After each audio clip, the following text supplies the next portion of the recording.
જય શ્રી કૃષ્ણ. છોકરાઓને જમવામાં શું બનાવવું, શું આપવું લંચ બોક્સમાં, એ બધાનો પ્રશ્ન છે. હું એક મધર છું. મારો એક સન છે, શૌર્ય, અત્યારે 6 યર્સનો છે. તો હું એક સિરીઝ ચાલુ કરું છું કે કિડ્સ લંચ બોક્સ રેસિપીસ.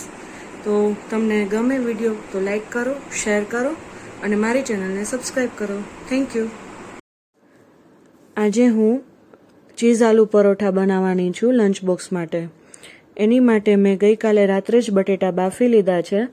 અહીંયા નાની સાઇઝના બટેટા છે એટલે મેં 3 લીધા છે. તમે તમારા અકોર્ડિંગ વધારે ઓછા લઈ શકો છો. જેટલું બનાવવું હોય એટલું તમે લઈ શકો છો. હવે બટેટાને પીલ કરીને એને મેશ કરી લઈએ. ત્યારબાદ એમાં હું મસાલા જે કરું છું એ મારા ચાઇલ્ડના અકોર્ડિંગ કરું છું. તમારું ચાઇલ્ડ જો એ ખાતું હોય બધું તો તમે નાખો અથવા તમે એ સ્કીપ પણ કરી શકો છો. મસાલામાં હું અત્યારે મીઠું લઉં છું, એની સાથે ગરમ મસાલો, અજમા લઉં છું. અજમા જો ખાતા હોય તમારા છોકરા તો નાખી શકાય અથવા તમે એ ન નાખો તો પણ ચાલે. એની સાથે હું લાલ મરચું લઈશ, અહીં સ્વાદ પ્રમાણે ધાણા જીરું, હિંગ લઈશ. એની સાથે આપણે ગુજરાતી હોય એટલે ખટ મીઠું તો જોઈએ, તો ખાંડ અને લીંબુ એ પણ લઉં છું અહીં. એનો સ્વાદ પણ બહુ સરસ આવે છે આલુ પરાઠામાં. હવે આપણે બધું મિક્સ કરી લઈ લે પ્રોપર. અને અહીંયા મેં રોટલી જેવો લોટ બાંધેલો છે. સોફ્ટ બાંધવાનો છે એટલે આપણે પરોઠું જેટલું મોટું વણવું હોય એટલું વણી શકાય.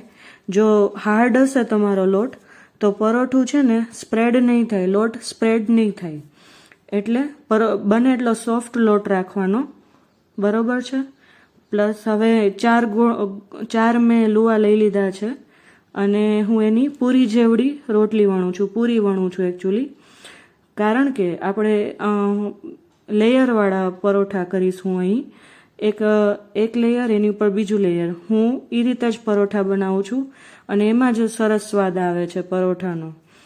એટલે પહેલાં એક પરોઠું વણી એની ઉપર સ્ટફિંગ નાખશું પ્લસ ચીઝ નાખશું અને એને કવર કરી દેશું બીજી પૂરીથી. પછી એ આપણે ગમે તેટલું મોટું વણવું હોય આપણે વણી શકીએ એને. આપણે પરોઠા જ્યારે બનાવીએ ત્યારે લોટ જો એનો સોફ્ટ હોય અને આ રીતે વણીને પરોઠા કરીએ ને તો એનો સ્વાદ બહુ સરસ આવે છે. મેં બીજી રીતે બધી રીતે ટ્રાય કરેલી છે, જેટલી પણ અવેલેબલ છે યુટ્યુબમાં એ બધી રીતે ટ્રાય કરી છે. પણ મને આ રીતે જે પરોઠા બનાવે અને બીજા રીતથી બનાવે એમાં ખૂબ જ ફરક છે. હવે જો વધારાનો લોટ હોય ને તો આ રીતે કવર કરીને પ્રેસ કરી લેવાનું એટલે આજુબાજુનો લોટ નીકળી જશે.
અહીંયા હું પરોઠાને ઘીથી શેકું છું.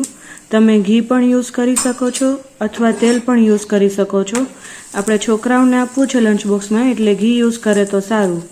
જુઓ અહીંયા ફૂલે છે પરોઠા. એનું કારણ એ છે કે આપણે લોટ છે ને સોફ્ટ બાંધેલો છે. સોફ્ટ લોટ બાંધેલો હોય ને પરોઠા ફૂલે પણ ખરી અને જ્યારે ઠંડા થશે ને ત્યારે ચવડ પણ નહીં થાય અને ખાવાની મજા આવશે.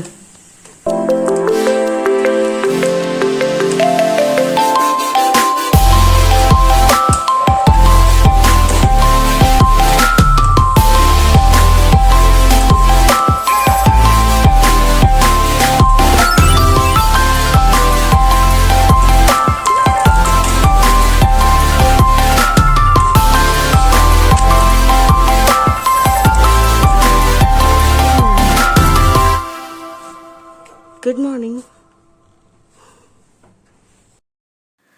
પરોઠાને લંચ બોક્સમાં ભરવાની એક રીત છે.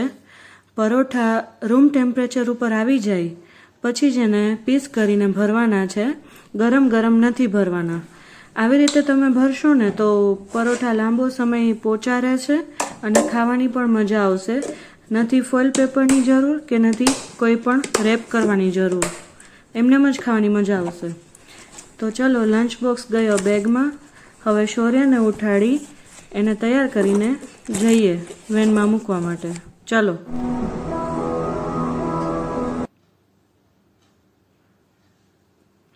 શૌર્ય 8 વાગે જાય છે, હમણાં આવશે.